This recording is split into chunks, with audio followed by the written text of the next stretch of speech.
Hey T-Bolts, it's Mr. Daly from the College and Career Center. Today in this video, I'm going to talk about how your course selection can help you be prepared for college. In today's video, I'll talk about some introductory course selection basics.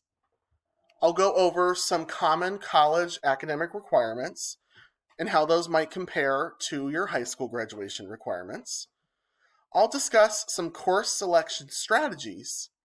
And then for the future seniors, the soon-to-be seniors, I will be discussing some things to keep in mind as you head into senior year. But let's get started. First, you probably have not had to order or send your transcript before, but for the college process, when you're applying to colleges in the future, colleges, one of the things they will ask for typically is a copy of your transcript.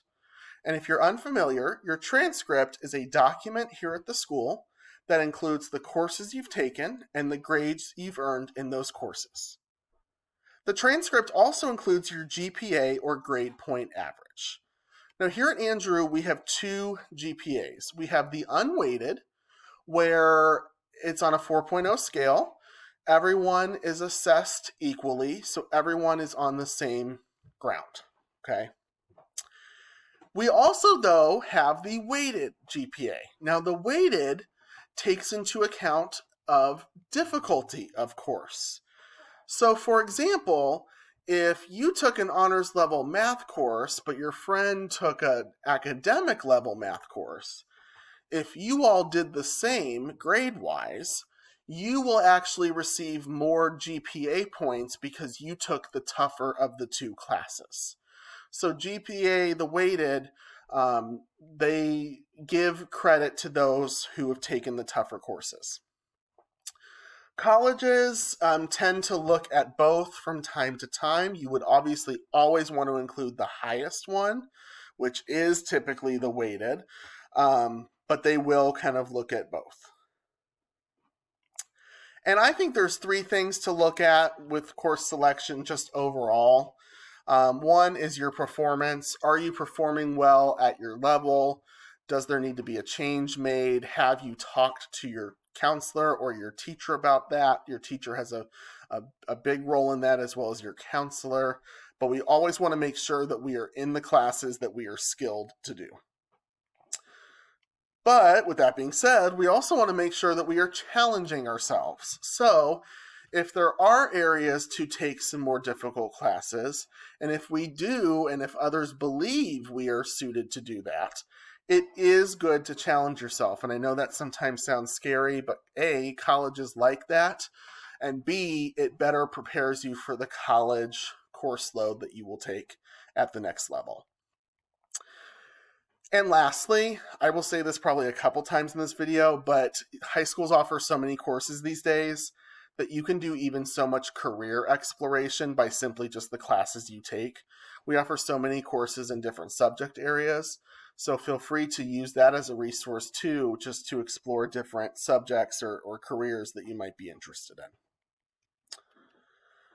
Now, going along with that, colleges actually do have academic requirements that they ask for. And no, I'm not talking specifically about GPA or test scores, but I'm talking about the classes that you take in high school. In this chart, you'll notice on the left side there's different subjects. In the next column, you'll see it says D230. These are your high school's graduation requirements. So you'll see the different core subject areas. I also put in a row for the world and foreign language, and then the electives. So you'll notice those are the high school requirements. In the next column, this is basically an overview of the general, and I stress the word general, you should always reach out to your specific college because every college is different. But these are the general college requirements that you can expect. Now, you'll notice some of these differ. So for example, you do not need to take a world language here at Andrew to graduate from Andrew. However, at some colleges, you might actually need a year or two. Now, some schools don't require a world language. They might require electives, which world language is one of the options for those. But you'll notice the columns are a bit different between the D230 requirements and the college requirements. And so that's why it's always important for you to consider both of those. In the next column, you'll see recommendations. Now keep in mind the difference between requirements and recommendations. Colleges might say, look, this is what you have to have, but colleges might also say, this is what we want you to have. And so that's the difference between the requirements versus recommendations. And you'll notice in the bottom left-hand corner, course requirements might even vary by major. So this chart just is talking about course requirements generally. However, for example, if you're going into the engineering field, you might want to have some more math and science courses than you technically need typically. And I will say, speaking specifically about math, we have a new amazing transitional math course for those wanting to head to Moraine Valley. It's a great course to help you get prepared for college. And it's really a perfect fit for that 4th year of math. Now, with electives, as I've mentioned already, there are so many different classes now that you can take, much more than when I was in high school, and specifically in the areas of the electives. And my advice is to be strategic when selecting electives.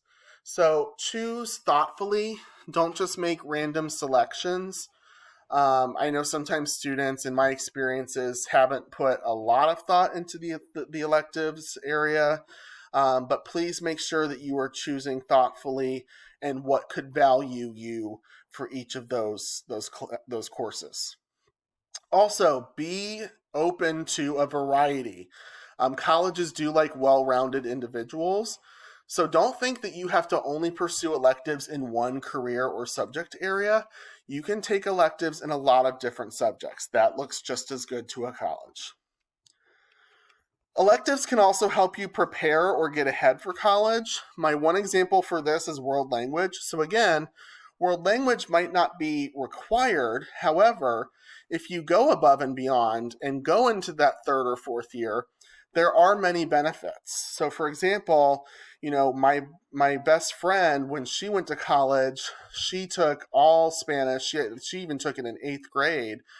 And she was able to take the CLEP test in college, and she was able to test out of her college's foreign language, world language requirement, which means she did not need to take her Spanish classes in college. She took all of the courses in high school and then tested out of it. World language also offers other benefits like the Seal of Biliteracy, which is a really cool thing that students can earn for being fluent in multiple languages. So yeah, just an example of how you can get prepared ahead of time for college. And then, like I said, also gaining career exposure. We offer healthcare related and science courses. We offer the educational internship. We offer courses relating to engineering. So many different options here for you at Andrew. Now, some students are having the debate of, do I take a dual credit course or do I take an AP course? And I just want to define what each of these is and kind of go over each different type. So first, dual credit. These are courses that are taken at Andrew that will count for both your classes and credits here at high school, but will also count for college credit at Moraine Valley. What's nice is that the credits that you earn from Moraine Valley, those will transfer to most institutions, especially if you stay in the state of Illinois. Those will typically transfer. So it's a great way for you to take a course here at high school, but earn college credit ahead of time. Now, you might also be thinking about dual enrollment. Dual enrollment are courses that are taken at Moraine Valley that will count specifically for college credit at Moraine Valley. So they won't really benefit you here in terms of the high school credit course load. However, you are still getting that college credit. So sometimes students will take, a math course at Moraine, or they'll take maybe another career-related course at Moraine Valley, and they'll do the dual enrollment. And again, the same thing goes with this one. The credit you earn at Moraine Valley will be accepted at most institutions regardless of where you go. Now, lastly, the AP, and the AP is a little bit different. So AP stands for Advanced Placement. They are the accelerated courses, college-level courses, that you can take here at Andrew.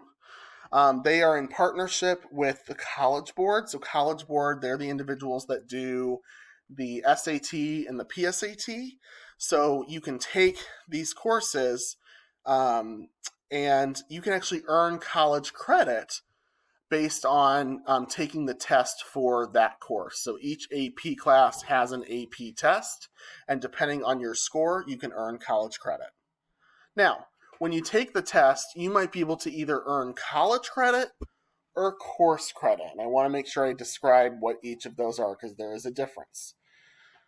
So a lot of colleges will have a chart that will say, if you earn a 3, you'll get this. If you earn a 4, you'll get this. If you earn a 5, you'll get this.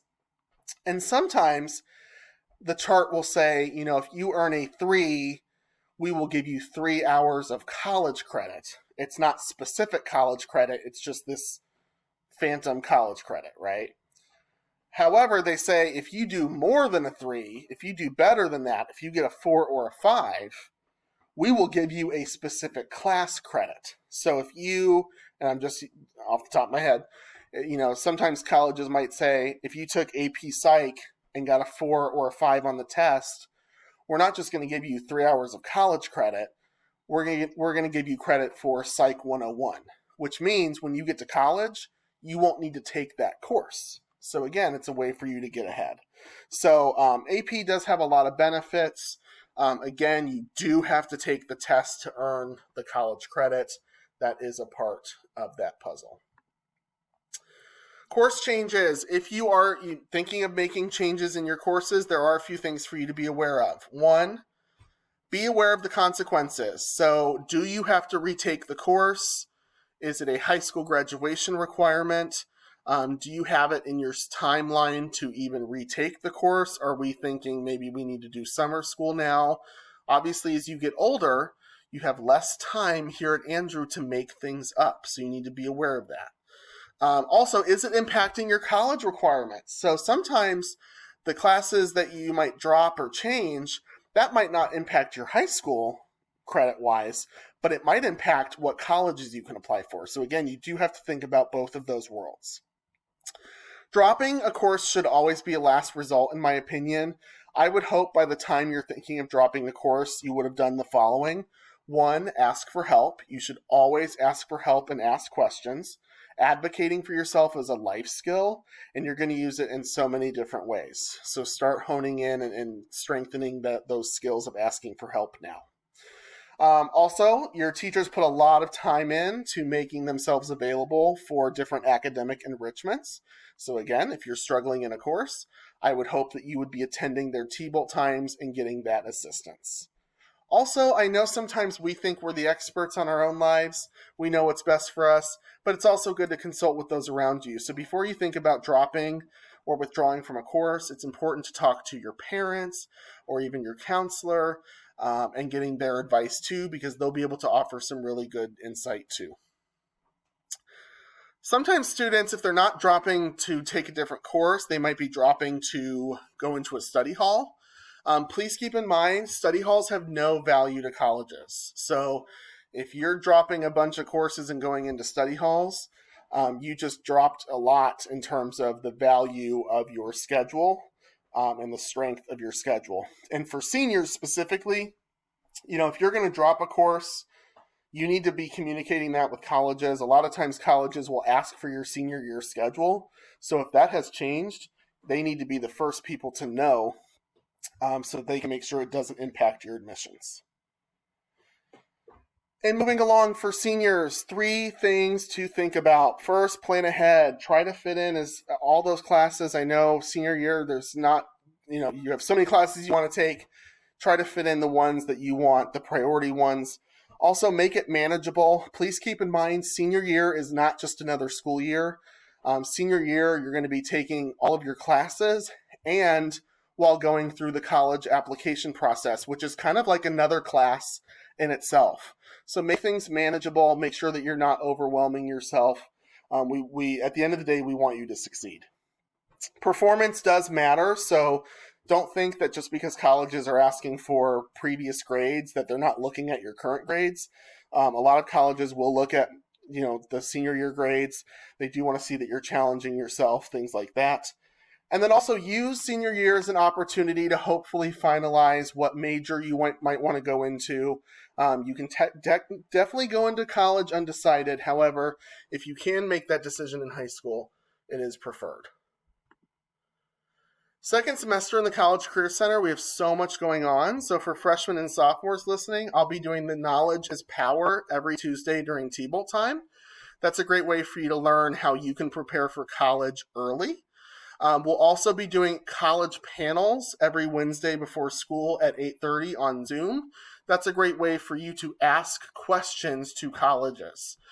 Each week there's going to be 5 new colleges joining us, and those will run from February 3rd through the end of April. For juniors, you're about to embark on the college process, so we are definitely wanting to give you a lot of resources and times for assistance. I will be offering Nuts and Bolts every Tuesday from 7 to 8 p.m. in the Google Classroom. This is a great way for you to ask any questions or get help with any sort of college planning remotely from the safety of your own home. We also will offer college panels every Wednesday at 8:30, like I just mentioned. Great opportunities. Definitely hope the juniors attend that. And then juniors, every Wednesday during lunch, you will have the opportunity to attend college conversations. I'll be doing a weekly presentation on different college admissions topics. So definitely stop by to learn more. But your next step is to register with your counselor. You have your schedule and your calendar appointments, and they will be able to assist you. And as always, feel free to ask for help as you navigate this process.